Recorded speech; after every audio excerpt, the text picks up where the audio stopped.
Abra sua Bíblia no livro dos Atos dos Apóstolos. Glória a Deus. Atos dos Apóstolos, capítulo 2, e versículo 39. Graças a Deus. Atos capítulo 2, versículo 39.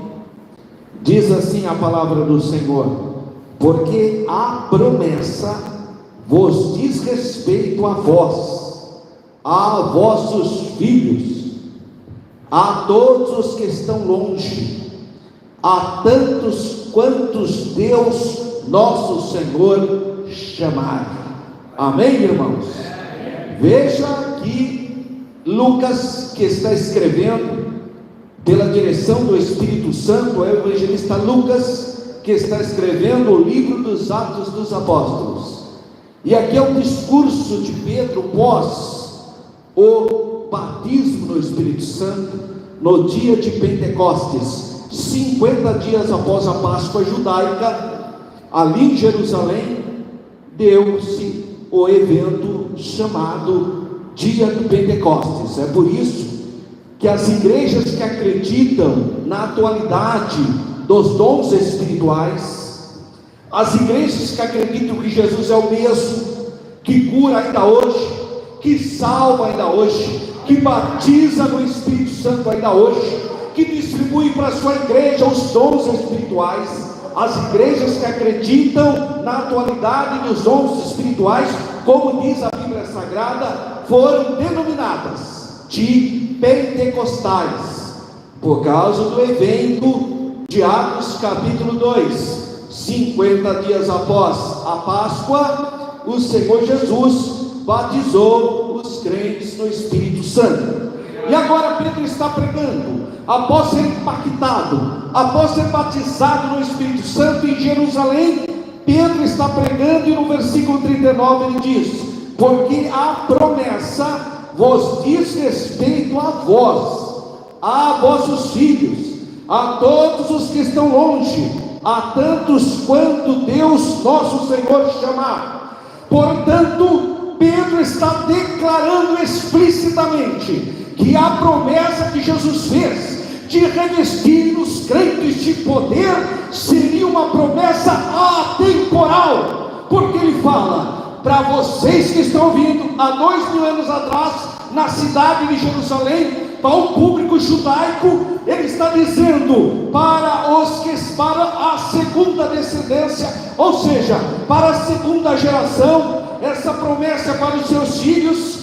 E depois ele fala para os que estão longe, e ele fecha dizendo: para todos quanto Deus nosso Senhor chamar. E a minha pergunta nessa noite é: você foi chamado por Deus? Se você foi chamado por Deus, há uma palavra profética sobre a sua vida. Essa promessa de poder é para você também. Louvado seja o nome do Senhor.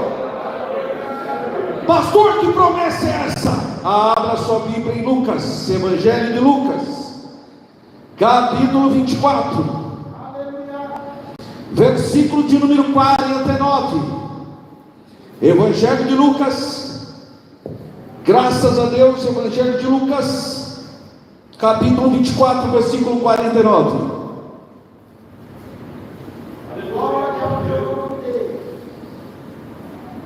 E eis que sobre vós envio a promessa de meu Pai. Glória a Deus. Irmãos, a promessa é do Pai. Glória a Deus. Não é uma promessa de Pedro que está pregando, não é a promessa de Paulo, o apóstolo dos gentios, não é a promessa da Assembleia de Deus. Não, a promessa é do Pai, é de Deus, é do Senhor Criador dos céus e da terra. A promessa é do Criador de todas as coisas. A promessa é do Pai. Louvado seja o nome do Senhor. Eis que vos envio a promessa de meu Pai. Ficai, porém, na cidade de Jerusalém, até que do alto sejas revestidos de poder. Glória a Deus. Isso é o batismo no Espírito Santo. Batismo no Espírito Santo chama-se revestimento de poder. Os discípulos já tinham o Espírito Santo. Jesus já tinha soprado sobre os seus discípulos o Espírito Santo. Jesus soprou sobre os discípulos o Espírito Santo. Agora a promessa que ele está dizendo não é o selo. Tem gente, irmão, tem denominação que erra isso, uma teologia errada. O irmão já foi selado. Claro que foi. Quando você aceitou a Jesus, você foi selado no Espírito Santo. Todos que confessam que Jesus Cristo é o Senhor, recebem o Espírito Santo, tornam-se propriedade do Senhor Jesus. Todo crente tem o Espírito Santo. Agora, o que eu estou falando é revestimento de poder. Portanto, eu não estou falando de selo, eu estou falando de promessa do Pai, que é o revestimento de poder, é o batismo no Espírito Santo. E aqui em Atos, voltamos lá para o capítulo 2, Atos capítulo 2, versículo de números 4. Atos capítulo 1, versículo 4. Capítulo 1 de Atos, versículo 4. E estando com eles, determinou que não se ausentassem de Jerusalém, mas que esperassem a promessa do Pai. Glória a Deus. A promessa do Pai. Que esperassem a promessa do Pai, que disse ele: de mim ouviste, porque na verdade João batizou com água, mas vós sereis batizados com o Espírito Santo não muito depois desses dias. E aí, irmãos, no capítulo 2 aconteceu a promessa do Pai. No capítulo 2 está o evento histórico, o que os teólogos dizem que foi o nascimento da igreja, a inauguração da igreja. Igreja é o corpo de Cristo, igreja é mistério de Deus, igreja foi revelada na eternidade. A palavra igreja não está no Antigo Testamento, porque foi uma revelação de Deus para o nosso momento. E Atos capítulo 2 está o episódio histórico, cumprindo-se o dia de Pentecostes. Estavam todos reunidos no mesmo lugar, e de repente veio do céu. Essa é a promessa do Pai. Glória a Deus. Isso aqui, irmão, é a concretização. Aqui está a materialização da promessa do Pai. E de repente veio do céu um som, como de um vento veemente e impetuoso, encheu toda a casa em que estavam assentados, e foram vistos por eles línguas repartidas como que de fogo, as quais pousaram sobre cada um deles, e todos foram cheios, e todos foram cheios, e todos foram cheios do Espírito Santo, e começaram a falar em línguas conforme o Espírito Santo lhes concedisse que falassem. Eu estava em Jerusalém no cenáculo, e o guia judeu levou a gente no cenáculo e chegou lá e me falou: você vê, aqui é o local onde os cristãos estavam reunidos, e aí ocorreu a promessa que Deus fez para os discípulos.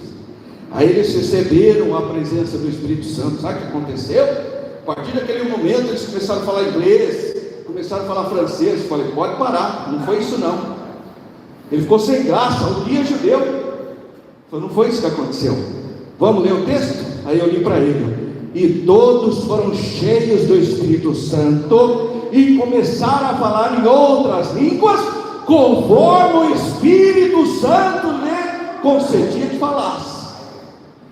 Não pensa que eles saíram falando ali. Tem gente que pensa, mas está escrito, que em Jerusalém estava habitando judeus, varões religiosos, e no versículo 6 diz, e ouviram, versículo 7, pasmaram, maravilharam, dizendo aos outros, pois que não são galileus, todos esses homens que estão falando, como pois ouvimos cada um na nossa própria língua. Eles ouviam, mas não significa que quem estava falando língua estranha, estava falando em grego.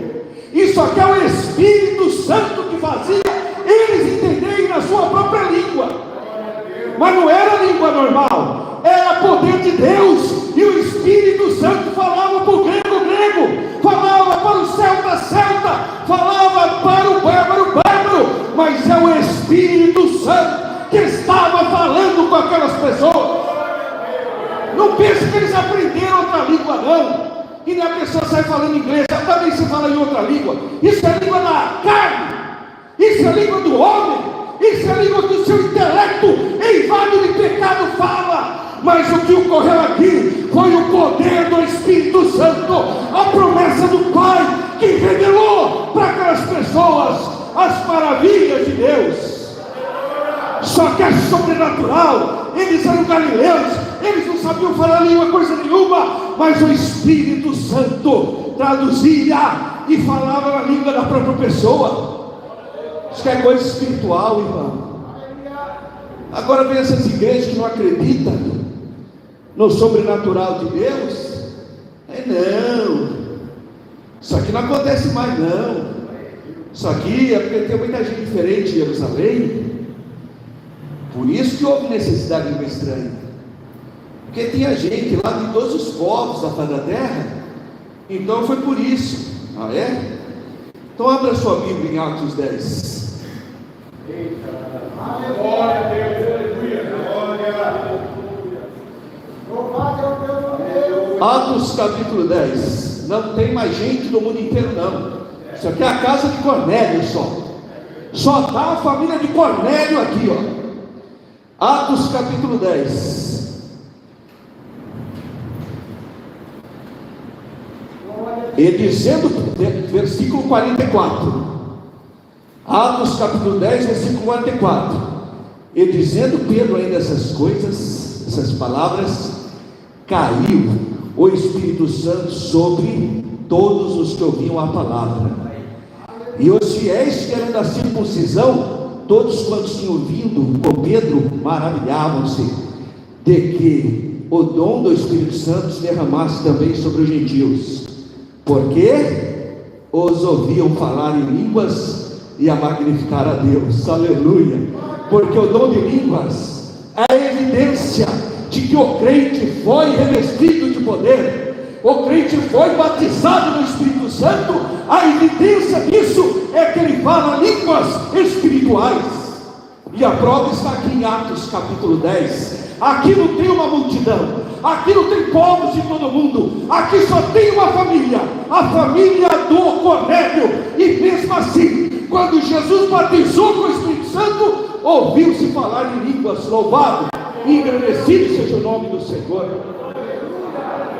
Aliás, irmãos, essa foi inclusive a justificativa de Pedro, quando os anciãos de Jerusalém chamaram ele, dizendo que ele tinha entrado na casa de gentil. E é verdade, Pedro entrou mesmo na casa de gentil. E aí a Assembleia de Jerusalém começou a atacar Pedro, dizendo que Pedro havia se envolvido com os gentios, que Pedro era judeu. E qual foi a defesa de Pedro? Foi exatamente isso, dizendo que Jesus batizou eles com o Espírito Santo. E agora, se Jesus batizou o gentil com o Espírito Santo, quem era ele para negar a operação de Deus? Então Pedro se justificou no concílio de Jerusalém pelo fato do Senhor ter batizado os gentios com o Espírito Santo. Aqui está, no capítulo 11, Pedro justifica-se perante a igreja de haver batizado Cornélio. Quer ver a defesa de Pedro? Capítulo 11, a partir do versículo 15. Olha só a defesa de Pedro: e quando comecei a falar, caiu sobre eles o Espírito Santo, como também sobre nós no princípio. Lá no Atos capítulo 2, e ele diz assim: e lembrei-me do dito do Senhor, quando disse: João certamente batizou com água, mas vós sereis batizados com o Espírito Santo. Louvado seja o nome do Senhor. Portanto, se Deus lhe deu o mesmo dom que a nós, quando cremos no Senhor Jesus Cristo, quem era então eu para que pudesse resistir a Deus? E ouvindo essas coisas, apaziguaram-se e glorificaram a Deus, dizendo: na verdade, até os gentios Deus o arrependimento para a vida. Glória a Deus.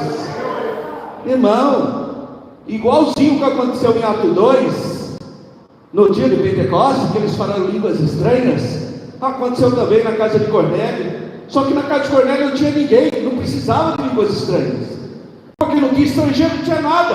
Mas acontece que o dom de línguas estranhas é a evidência de que a pessoa foi batizada no Espírito Santo. Então agora vamos voltar para o texto principal de Atos capítulo 2, versículo de número 39. Oh glória! Porque a promessa vos diz respeito a vós. Para quem que Pedro está pregando, irmãos? Pedro está pregando para os judeus. Pedro está pregando para os judeus que estão em Jerusalém e que ficaram para comemorar a festa dos tabernáculos. Pedro está pregando para judeus que ouviram o movimento, ouviram os crentes estarem glorificando a Deus em línguas estranhas, magnificando o nome do Senhor. Pedro precisava explicar o que era aquilo, e na sua pregação Pedro diz: a promessa, aquela promessa de Jesus que nós lemos no Evangelho de Lucas, a promessa de Jesus que lemos aqui em Atos capítulo 1 versículo 4, a promessa do Pai. Pedro está dizendo: porque a promessa diz respeito a vocês. Havia uma palavra profética de que o povo judeu experimentaria a infusão do Espírito, conforme profetizou o profeta Joel. Então a promessa dizia respeito àquela geração que viveu há 2000 anos atrás na cidade de Jerusalém. Mas ele avança: a promessa diz respeito aos vossos filhos, à segunda geração de crentes, ao segundo grupo, aqueles que não estiveram ali no dia de Pentecostes, mas eram filhos de judeus crentes, que acreditaram na promessa. Então a segunda geração da igreja primitiva experimentaria a infusão do Espírito também. Glória a Deus. Então a promessa diz respeito a vocês, mas também aos seus descendentes. O terceiro grupo que receberia a promessa é o grupo dos que estão longe, em Samaria, que estariam na Galileia, que estariam em Antioquia da Síria, que estariam em Éfeso, que estariam na Macedônia, que estariam na Europa, que estariam na América, que estariam em qualquer local longe, geograficamente falando, em relação a Jerusalém. Longe tem a ver com dimensão de distância. A promessa atinge os que estão longe, louvado seja Deus. Mas a parte mais linda dessa promessa, porque aqui mostra a sua temporalidade, é o quarto grupo que ele alcança. Ele fala: a promessa diz respeito a tantos quantos Deus nosso Senhor chamar. Isso aqui é sério, irmão, porque quem foi chamado por Deus, quem foi chamado por Deus é quem foi tocado pelo amor de Deus, porque ninguém pode chegar a Deus se primeiro Deus não chegar até você. Então você que está aqui nessa noite, foi porque Deus chegou até você primeiro. Louvado seja o nome do Senhor. O Espírito de Deus tocou no seu coração. É o Espírito Santo que convenceu você do pecado, da justiça e do juízo. Foi o Espírito Santo que trouxe você, aleluia, que lavou você no sangue dele, que libertou você da idolatria, que libertou você da feitiçaria, que libertou você dos vícios, que libertou você da escravidão do pecado. Foi o Espírito Santo, oh glória a Deus. Porque o Pai tem um plano de redenção. Sabe qual é a vontade de Deus? É que todos os homens sejam salvos. Deus predestinou. Sabe o que significa a palavra predestino? A palavrinha pré significa antes. Pré-conceito, antes do conceito. Pré-primário, antes do primário. Pré-história, antes da história. Pré-destino, antes do destino. Antes do seu destino, Deus pré-anuncia a salvação. Então Deus predestinou todos os homens para a salvação. É a vontade de Deus. Paulo escrevendo a Timóteo capítulo 1, ele diz: é a vontade de Deus que todos os homens sejam salvos. Deus quer que todo o gênero humano seja salvo. A maior prova disso é que ele enviou Jesus, o único da sua espécie, o Cristo de Deus, para morrer na cruz, para perdão dos nossos pecados. Então, Deus, na sua onisciência, na sua presciência, Ele deu-nos um pré-destino, ou seja, um destino anterior estabelecido, que é a salvação de todas as pessoas. Mas nem todas as pessoas aceitam a vontade de Deus, o destino pré-estabelecido por Deus, que há uma diferença abissal em a palavra pré-destino e determinismo. Determinismo é um engano, é um erro. Deus não determinou ninguém para a condenação e nem para a salvação, mas Ele nos dá um destino anterior. Ele faz um apontamento, porque a graça de Deus se há manifestada, trazendo salvação para todos os homens. Tito capítulo 2 versículo 11. Então a vontade de Deus é que todos sejam salvos. Esse é o pré-destino de Deus, ou seja, o destino anteriormente estabelecido quer que todos sejam salvos. Por isso o Cordeiro foi morto antes da fundação do mundo, na presciência de Deus. Só que você tem que crer. Quem crer e for batizado será salvo. Quem não crer é que será condenado, porque a responsabilidade é sua. É você que farás as escolhas. Não se iluda. Ninguém será responsável por sua escolha. É você que tem que escolher aceitar a Cristo, ser perdoado pelos méritos de Jesus, ter a salvação da sua alma, ou ser condenado. É você que escolherá. A responsabilidade é tua. E a palavra de Deus diz aqui: todos quantos Deus nosso Senhor chamar. O Pai tem um plano de redenção.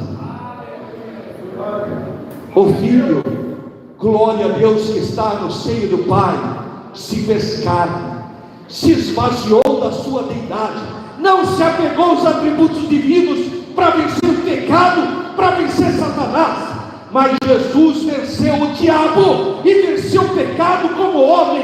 Jesus é o nosso verdadeiro Adão. Louvado seja o nome de Jesus.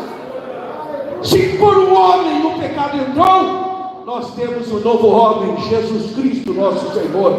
O Verbo se fez carne e executou o plano da salvação, morrendo na cruz do Calvário.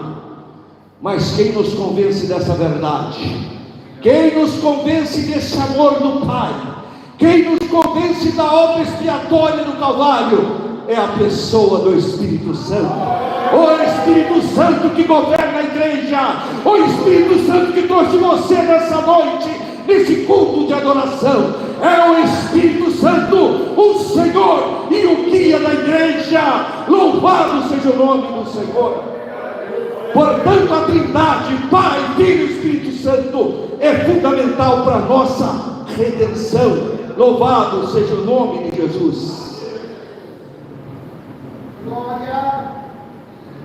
A tantos quanto Deus, nosso Senhor, chamar. Glória a Deus.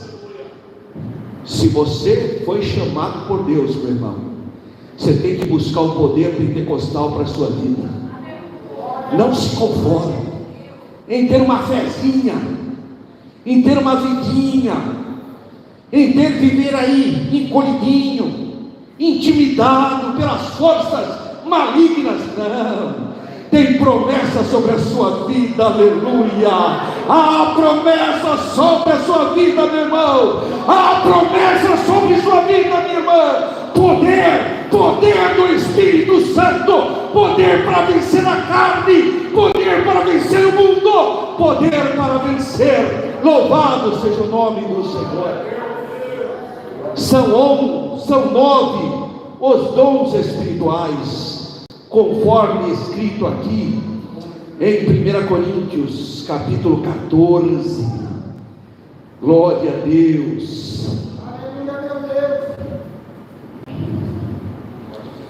Louvado seja o nome do Senhor.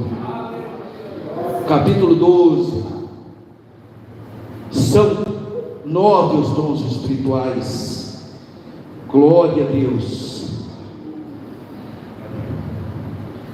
Acerca da diversidade dos dons espirituais, você pode ir ali no capítulo 12 de 1 Coríntios. E ele inicia no versículo de número 8. Porque a um pelo Espírito é dada a palavra da sabedoria, isso é um dom espiritual. A outro pelo mesmo Espírito a palavra da ciência, segundo dom espiritual. A outro pelo mesmo Espírito a fé, dom da fé. A outro pelo mesmo Espírito os dons de curar. A outro a operação de maravilhas. 5.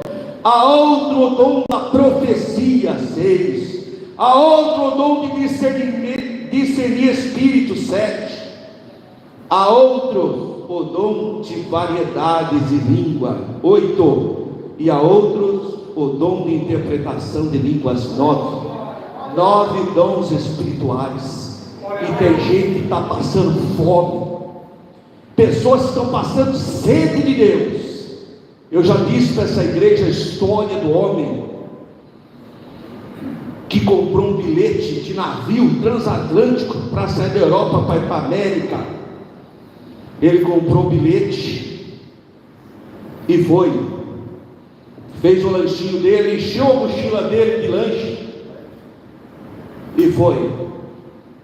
Chegava na hora do almoço, ele via todo mundo entrando no refeitório para almoçar, e ele discretamente saía, pegava a mochilinha dele, tirava o lanchinho dele e comia.